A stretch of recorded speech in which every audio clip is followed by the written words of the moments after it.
সূর্য থেকে বুধ গ্রহের গড় দূরত্ব ৫,৭৯,০০,০০০ কিলোমিটার এবং শুক্র গ্রহের গড় দূরত্ব প্রায় দ্বিগুণ ১০,৮২,০০,০০০ কিলোমিটার। এখন যদি প্রশ্ন করি বুধ এবং শুক্র গ্রহের মধ্যে কোনটি বেশি উত্তপ্ত বা গরম থাকবে, এক্ষেত্রে তেমন কিছু না ভেবেই বলে দেয়া যায় বুধ গ্রহ। কারণ কোনো একটি গ্রহ সূর্যের যত কাছে থাকবে তার তাপমাত্রা তত বেশি হবে। সেই হিসেবে বুধ গ্রহ সূর্যের কাছে রয়েছে, ফলে এটি বেশি উত্তপ্ত থাকবে। কিন্তু বাস্তবতা হচ্ছে বুধের তুলনায় সূর্য থেকে দূরে অবস্থান করেও শুক্র গ্রহ সৌরমণ্ডলের সবচেয়ে উত্তপ্ত গ্রহ, যার গড় তাপমাত্রা ৪৬৪ ডিগ্রি সেলসিয়াস, যেই তাপমাত্রায় সীসার মতো ধাতুও গলে যায়। শুধুই কি তাপমাত্রা, চাপের দিক থেকেও শুক্র গ্রহ এগিয়ে। শুক্র গ্রহের বায়ুমণ্ডলীয় চাপ পৃথিবীর বায়ুমণ্ডলীয় চাপের প্রায় ৯২ গুণ বেশি, যা একজন মানুষের হাতের তালুতে ৮টি প্রাইভেট কার রাখার সমান। তার মানে শুক্র গ্রহের বায়ুমণ্ডলীয় চাপে একজন মানুষ মুহূর্তেই চ্যাপ্টা হয়ে যাবে। শুক্র গ্রহের আরেকটি অদ্ভুত বিষয় হচ্ছে এতে ১ বছরের তুলনায় ১ দিনের দৈর্ঘ্য বেশি, অর্থাৎ বছরের চেয়ে দিন বড়। আজকের ভিডিওতে এই নরক সদৃশ শুক্র গ্রহের বিভিন্ন বিষয় এবং এতে পরিচালিত মিশন সম্পর্কে বলা হবে। আমি জুম্মান আছি আপনাদের সাথে, আপনারা দেখছেন বিজ্ঞান পাইসি।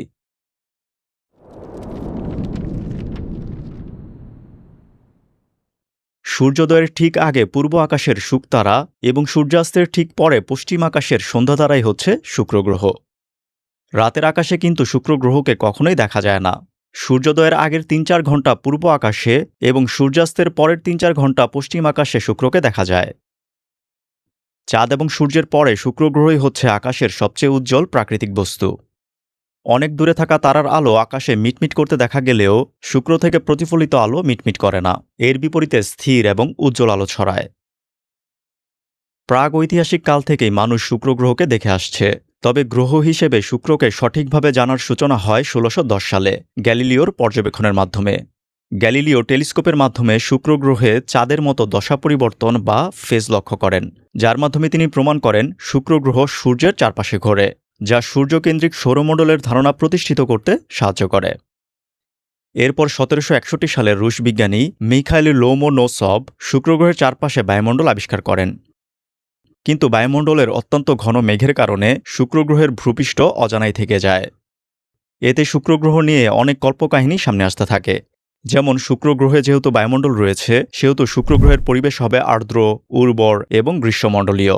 সেখানে সবসময় ভারী বৃষ্টিপাত হয়, ফলে সেখানে বিশাল আকারের গাছপালা রয়েছে, সেই সাথে জলাভূমি রয়েছে। এর বাইরে অনেকে দাবি করতে শুরু করেন শুক্র গ্রহে ডাইনোসরের মতো প্রকাণ্ড জলজ জীবও রয়েছে। তবে ১৯৫০-এর দশকে রেডিও টেলিস্কোপের মাধ্যমে প্রথম শুক্র গ্রহের তাপমাত্রা সম্পর্কে প্রায় সঠিক ধারণা পাওয়া যায়, এবং সেই তাপমাত্রা হচ্ছে ৩০০ থেকে ৪০০ ডিগ্রি সেলসিয়াস। এর ফলে শুক্র গ্রহের পরিবেশ সম্পৃক্ত আগের সকল ধারণা নাকচ হয়ে যায়। এরপর সামনে আসে দুইটি গুরুত্বপূর্ণ স্পেস মিশন, ম্যারিনার এবং ভেনেরা, যাদের মাধ্যমে শুক্র গ্রহের অনেক রহস্য উন্মোচিত হয়। ১৯৬০-এর দশকে স্নায়ুযুদ্ধের ফলে যে স্পেস রেস শুরু হয়েছিল, সেই রেসে আমেরিকার নাসার ম্যারিনার মিশনের লক্ষ্য ছিল শুক্র গ্রহকে দূর থেকে পর্যবেক্ষণ করে তথ্য সংগ্রহ করা। অন্যদিকে সোভিয়েত ইউনিয়নের ভেনেরা মিশনের লক্ষ্য ছিল শুক্র গ্রহে অবতরণ করা। এখন প্রথমেই নাসার ম্যারিনার মিশন সম্পর্কে বলা যাক। ১৯৬২ থেকে ১৯৭৩ সালের মধ্যে নাসা ম্যারিনার প্রোগ্রামের অধীনে মোট ১০টি মিশন পরিচালনা করে, যাদের মূল উদ্দেশ্য ছিল সৌরমণ্ডলের ভেতরের দিকের ৩টি গ্রহ অর্থাৎ বুধ, শুক্র এবং মঙ্গল গ্রহ পর্যবেক্ষণ করা। ১৯৬২ সালের ২২ জুলাই শুক্র গ্রহের উদ্দেশ্যে উৎক্ষেপণ করা হয় মেরিনার 1। কিন্তু উৎক্ষেপণের মাত্র ৪ মিনিট ৫৩ সেকেন্ড পর রকেটটিকে ইচ্ছাকৃতভাবে ধ্বংস করে ফেলা হয়। ম্যারিনার 1 ধ্বংস করার এই ঘটনাটি ইতিহাসের সবচেয়ে ব্যয়বহুল হাইফেন হিসেবে পরিচিত, the most expensive hyphen in history. Mariner 1 রকেটের ভেতরে থাকা কম্পিউটারের প্রোগ্রামে একটি ওভারবার বা হাইফেন চিহ্নের ভুল ছিল। এই ভুল কোডের কারণে রকেটটি অনিয়ন্ত্রিতভাবে আটলান্টিক মহাসাগরের দিকে যেতে শুরু করে। এখন এই অনিয়ন্ত্রিত রকেটটি যেন কোনো জনবসতি কিংবা জাহাজে আশ্রয় পড়তে না পারে, সেই জন্য উৎক্ষেপণের মাত্র ৪ মিনিট ৫৩ সেকেন্ড পরেই রেঞ্জ সেফটি অফিসার রকেটের ডিস্ট্রাকশন সিগন্যাল পাঠান। এতে মাঝ আকাশে থাকা অবস্থায় রকেটটি ধ্বংস হয়ে যায়। একটিমাত্র ছোট হাইফেন চিহ্নের ভুলের কারণে ১৯৬২ সালের $১,৮৫,০০,০০০ মূল্যের রকেট ধ্বংস করতে হয়েছিল, বর্তমান সময়ে যা ২৫০০ কোটি টাকার সমান। এবং এই জন্যই ম্যারিনার 1কে most expensive hyphen in history বলা হয়। মেরিনার 1 ব্যর্থতার ৫ সপ্তাহ পর ১৯৬২ সালের ২৭ আগস্ট উৎক্ষেপণ করা হয় মেরিনার 2। উৎক্ষেপণের ১১০ দিন পর মেরিনার 2 সফলভাবে শুক্র গ্রহে পৌঁছায়। মেরিনার 2 শুক্র গ্রহের ৩৪,৭৬২ কিলোমিটার উপর দিয়ে ফ্লাইবাই করার সময় শুক্র গ্রহের অনেক ডেটা পৃথিবীতে পাঠায়। ইনফ্রারেড ও মাইক্রোওয়েভ রেডিওমিটারের মাধ্যমে মেরিনার 2 নিশ্চিত করে যে শুক্রপৃষ্ঠ অত্যন্ত উত্তপ্ত এবং সেই তাপমাত্রা প্রায় ৪২৫ ডিগ্রি সেলসিয়াস। সেই সাথে মেরিনার 2 শুক্র গ্রহের দিন এবং রাতের অংশের তাপমাত্রা প্রায় সমান সেটাও জানায়। এসবের বাইরে শুক্র গ্রহে পৃথিবীর মতো ম্যাগনেটিক ফিল্ড নেই, এটিও জানা যায় মেরিনার 2 এর মাধ্যমে। মেরিনার 2 ছিল শতভাগ সফল একটি মিশন। ১৯৬৩ সালের ৩রা জানুয়ারি মেরিনার 2 এর সাথে পৃথিবীর শেষ যোগাযোগ হয়েছিল। বর্তমানে মেরিনার 2 স্পেসক্রাফটটি সূর্যের চারদিকে ঘুরছে। মেরিনার 2 এর পরবর্তী দুটি মিশন মেরিনার 3 এবং 4 পাঠানো হয়েছিল মঙ্গলের উদ্দেশ্যে, তবে মেরিনার 5 মিশনের উদ্দেশ্য ছিল শুক্র গ্রহ। ১৯৬৭ সালের ১৪ জুন উৎক্ষেপণ করা হয় মেরিনার 5। উৎক্ষেপণের ৪ মাস পর ১৯ অক্টোবর এটি শুক্র গ্রহে পৌঁছায়। মেরিনার 5 মেরিনার 2 এর তুলনায় শুক্র গ্রহের অনেক কাছ দিয়ে ফ্লাইবাই করে এবং সেই উচ্চতা হচ্ছে ভূপৃষ্ঠ থেকে মাত্র ৩,৩৯০ কিলোমিটার, যেখানে মেরিনার 2 প্রায় ৩৫,০০০ কিলোমিটার উপরে ছিল। মেরিনার 5 শুক্রপৃষ্ঠের অনেক কাছে থাকায় এর মাধ্যমে আগের তুলনায় অনেক নিখুঁত ডেটা পাওয়া যায়। মেরিনার 5 থেকে জানা যায় শুক্র গ্রহের বায়ুমণ্ডলের ৮৫ থেকে ৯৯% শুধুমাত্র কার্বন ডাইঅক্সাইড।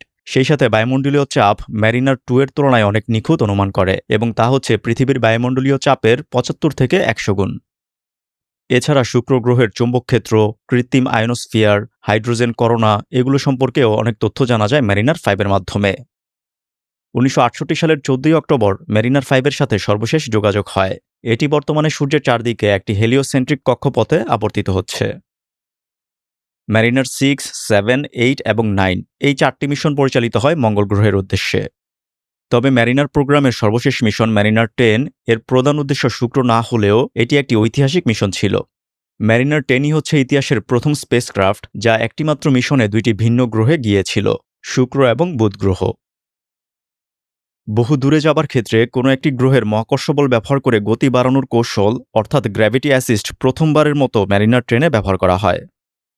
এক্ষেত্রে শুক্র গ্রহের গ্র্যাভিটি অ্যাসিস্ট ব্যবহার করে মেরিনার 10 বুধ গ্রহে পৌঁছায়। সেই সাথে এটি ইতিহাসের প্রথম মিশন যা বুধ গ্রহের কাছে গিয়েছিল। মেরিনার 10-এর মাধ্যমে মেরিনার প্রোগ্রাম সমাপ্ত হয়। এবার সোভিয়েত ইউনিয়নের ভেনেরা প্রোগ্রাম সম্পর্কে বলা যাক।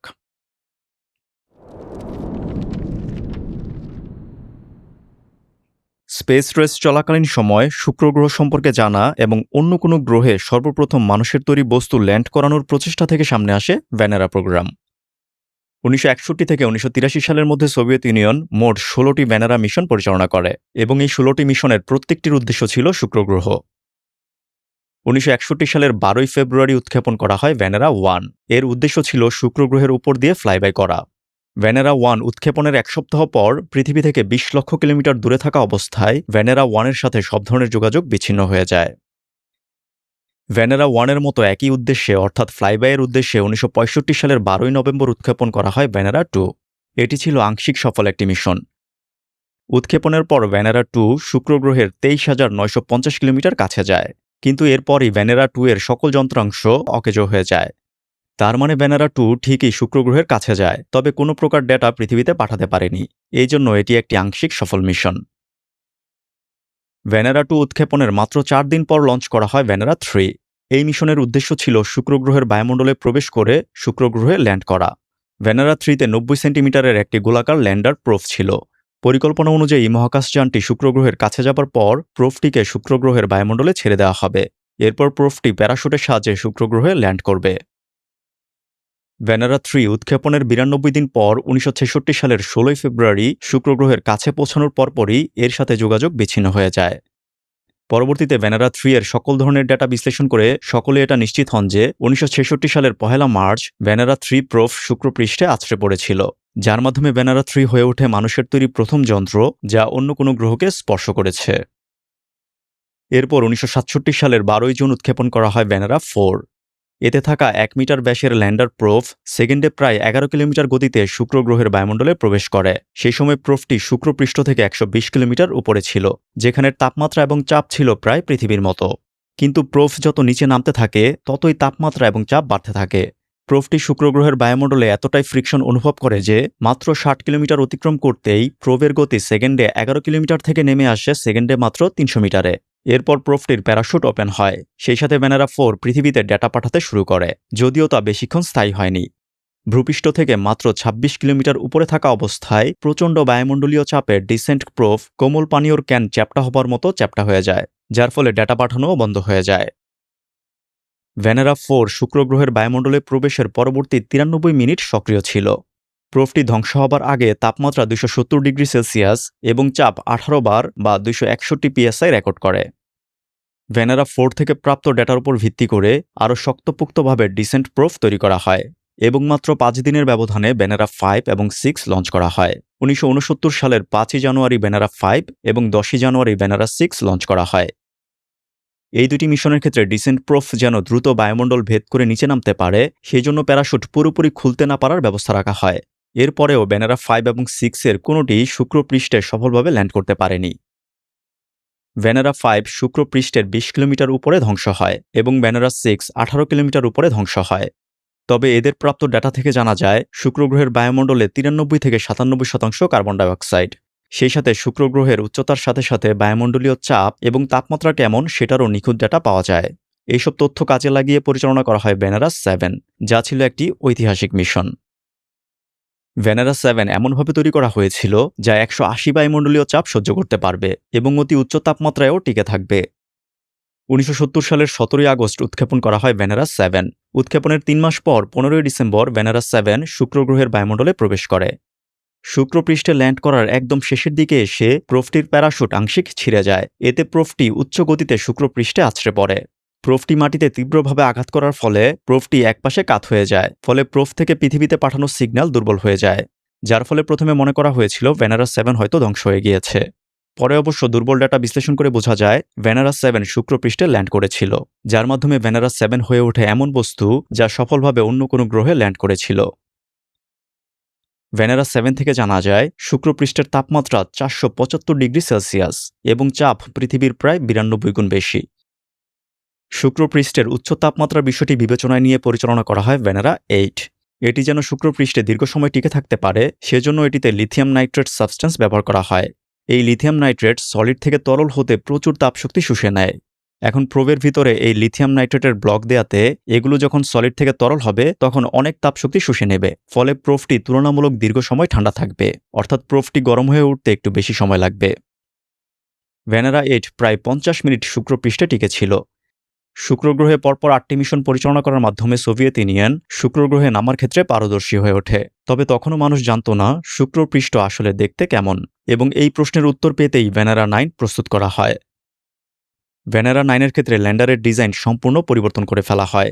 এটিকে এমনভাবে ডিজাইন করা হয় যেন এটি প্যারাশুট ছাড়াই শুক্র পৃষ্ঠে ল্যান্ড করতে পারে। সেই সাথে ল্যান্ডারের দুই পাশে 2টি ক্যামেরা বসানো হয় যা শুক্র পৃষ্ঠের ছবি তুলবে এবং এর মাধ্যমে মানুষের সামনে শুক্র পৃষ্ঠ উন্মোচিত হবে।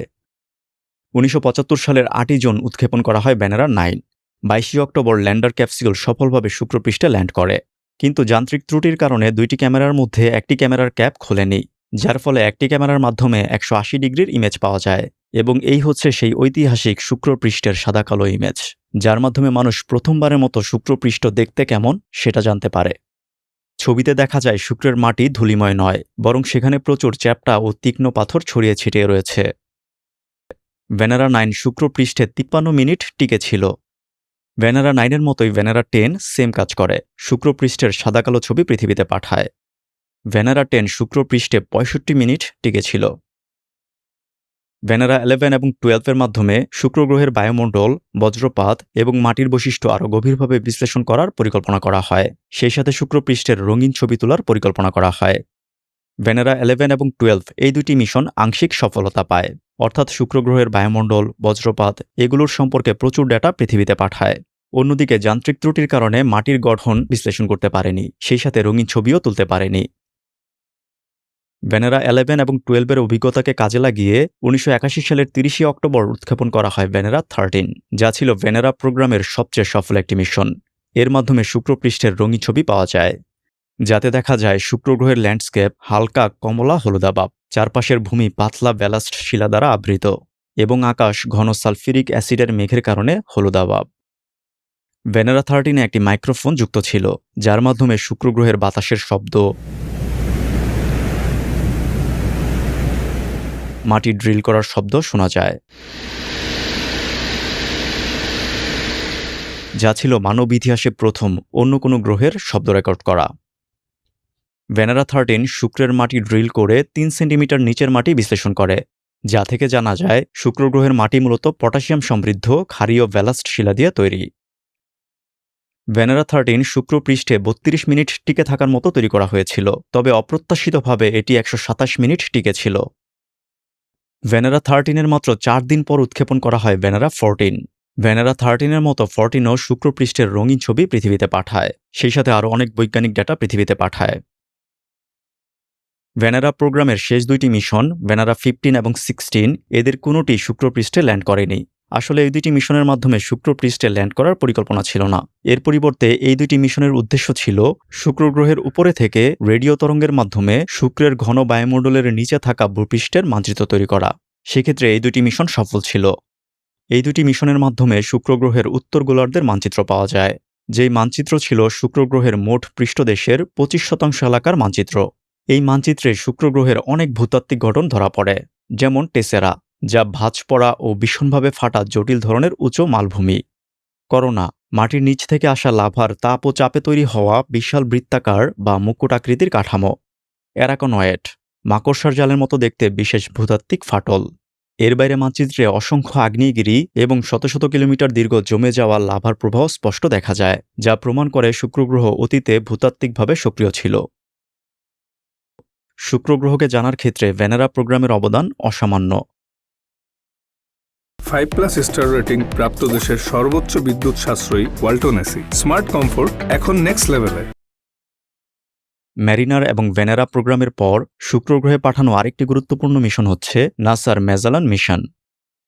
ভেনেরা 15 এবং 16-এর মতোই রেডিও তরঙ্গের মাধ্যমে শুক্র পৃষ্ঠের মানচিত্র তৈরির উদ্দেশ্যে এই ম্যাজালন লঞ্চ করা হয় 1989 সালের 4 মে। ম্যাজালন শক্তিশালী সিনথেটিক অ্যাপাচার রেডার বা SAR এর মাধ্যমে সম্পূর্ণ গ্রহের প্রায় 98% এলাকার হাই রেজুলেশনের মানচিত্র তৈরি করতে সক্ষম হয়। এই মানচিত্রে এতটাই ডিটেলস ছিল যে 100 মিটার সাইজের বস্তুর উপস্থিতিও মানচিত্রে ধরা পড়েছিল। ম্যাজালনের তথ্য বিশ্লেষণ করে জানা যায় শুক্র গ্রহের পৃষ্ঠদেশের প্রায় 85% অংশই জমে যাওয়া লাভার মাধ্যমে গঠিত। সেই সাথে শুক্র পৃষ্ঠে হাজার হাজার সুপ্ত ও বিশাল আকৃতির আগ্নেয়গিরির উপস্থিতি আবিষ্কৃত হয়। মানচিত্রে দেখা যায় শুক্র পৃষ্ঠে উল্কাপাতজনিত গর্তের সংখ্যা অপেক্ষাকৃত কম, যার অর্থ হল শুক্রের আগের বা আদি পৃষ্ঠদেশ লাভা প্রবাহের নিচে চাপা পড়ে গিয়েছে। শুক্র গ্রহে পৃথিবীর মতো প্লেট টেকটনিকের কোনো প্রমাণ পাওয়া যায়নি। 1994 সালের 12 অক্টোবর 4 বছরের সফল গবেষণা শেষে ম্যাজালনকে শুক্র গ্রহের বায়ুমণ্ডলে নামিয়ে দেওয়া হয়। এতে প্রচণ্ড তাপ এবং চাপের কারণে ম্যাজালন ধ্বংস হয়ে যায়। ম্যাজালনের আগে নাসা অবশ্য শুক্র গ্রহে আরও 2টি মিশন পরিচালনা করেছিল, পায়োনিয়ার ভেনাস 1 এবং 2, 1978 সালে। এসবের বাইরে 2005 সালে ইউরোপীয় মহাকাশ সংস্থা ইসা লঞ্চ করে ভেনাস এক্সপ্রেস। 2010 সালে জাপানের জাক্সা লঞ্চ করে আকাতসুকি। এই আকাতসুকি মিশন কিন্তু মহাকাশ বিজ্ঞানের ইতিহাসে প্রকৌশলগত দক্ষতার এক অভূতপূর্ব দৃষ্টান্ত। 2010 সালের মে মাসে উৎক্ষেপণের পর 6 ডিসেম্বর আকাতসুকি শুক্র গ্রহের কক্ষপথে প্রবেশের কথা ছিল, কিন্তু কক্ষপথে প্রবেশের জন্য যতটা জ্বালানি পুড়িয়ে ইঞ্জিনে ধাক্কা তৈরি করার প্রয়োজন ছিল, যান্ত্রিক ত্রুটির কারণে ততটা জ্বালানি পোড়ানো যায়নি। এর ফলে আকাতসুকি শুক্র গ্রহের পরিবর্তে সূর্যের চারপাশের একটি কক্ষপথে চলে যায়, অর্থাৎ সূর্যের চারিদিকে ঘুরতে শুরু করে। এই অবস্থায় জাক্সার বিজ্ঞানীরা হাল ছেড়ে না দিয়ে আকাতসুকি সূর্যের চারদিকে ঘুরে আবার শুক্রের কাছে আসার জন্য অপেক্ষা করতে থাকেন।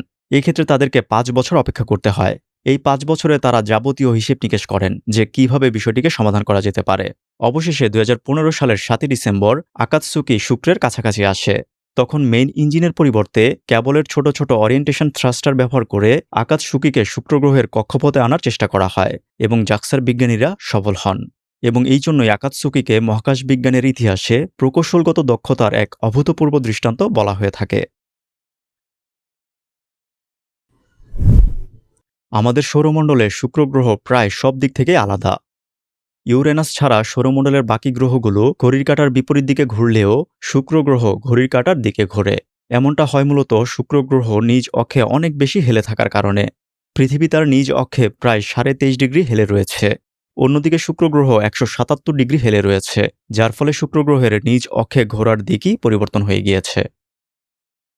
শুক্র গ্রহ তার নিজ অক্ষে খুবই ধীরগতিতে ঘোরে। নিরক্ষরেখায় শুক্র গ্রহের ঘূর্ণন গতি ঘণ্টায় মাত্র 6.5 কিলোমিটার, যেখানে পৃথিবীর ক্ষেত্রে এই গতি 1670 কিলোমিটার। শুক্র গ্রহের এত ধীরগতির ফলে সেখানে দিনের দৈর্ঘ্য খুবই বেশি।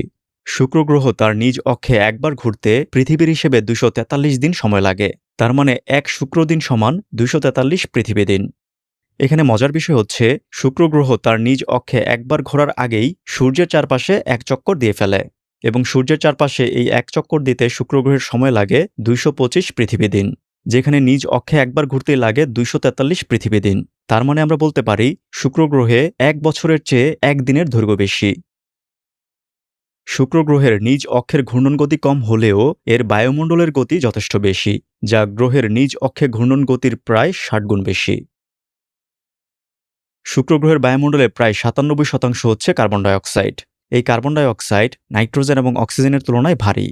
একে তো শুক্র গ্রহের বায়ুমণ্ডল ভারী গ্যাস কার্বন ডাইঅক্সাইড দ্বারা পূর্ণ, দ্বিতীয়ত শুক্র গ্রহের বায়ুমণ্ডলে পৃথিবীর তুলনায় 93 গুণ বেশি গ্যাস রয়েছে। অর্থাৎ শুক্র গ্রহের বায়ুমণ্ডলের মোট ভর পৃথিবীর বায়ুমণ্ডলের মোট ভরের 93 গুণ বেশি, যার ফলে শুক্রপৃষ্ঠে বায়ুমণ্ডলীয় চাপও বেশি। অন্যদিকে শুক্র গ্রহের তাপমাত্রা বেশি হবার পেছনের কারণও হচ্ছে এই বায়ুমণ্ডল।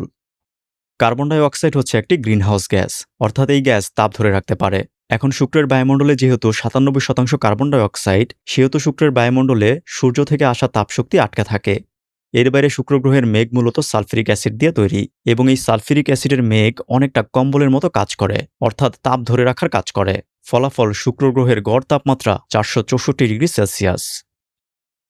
শুক্র গ্রহের রাত এবং দিনের অংশে তাপমাত্রার তেমন কোনো পার্থক্য নেই, অর্থাৎ দিনে যেমন তাপমাত্রা রাতেও সেম তাপমাত্রা। কোনো একটি গ্রহে তাপ ধরে রাখার মতো ব্যবস্থা না থাকলে, অর্থাৎ বায়ুমণ্ডলে গ্রিনহাউস গ্যাস না থাকলে ওই গ্রহে রাতে তাপমাত্রা যথেষ্ট কমে যায়। যেমন সূর্যের সবচেয়ে কাছে থাকা গ্রহের কথাই বিবেচনা করুন। বুধ গ্রহের দিনের অংশের তাপমাত্রা 430 ডিগ্রি পর্যন্ত উঠে যায়, অন্যদিকে রাতের অংশের তাপমাত্রা -180 ডিগ্রি পর্যন্ত নেমে যায়।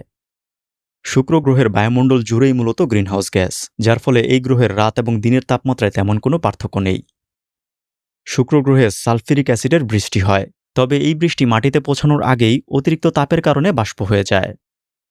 সবকিছু মিলিয়ে শুক্র গ্রহে এক নারকীয় পরিবেশ বিদ্যমান, এবং এই জন্যই শুক্র গ্রহকে আমাদের সোলার সিস্টেমের নরক বলা হয়।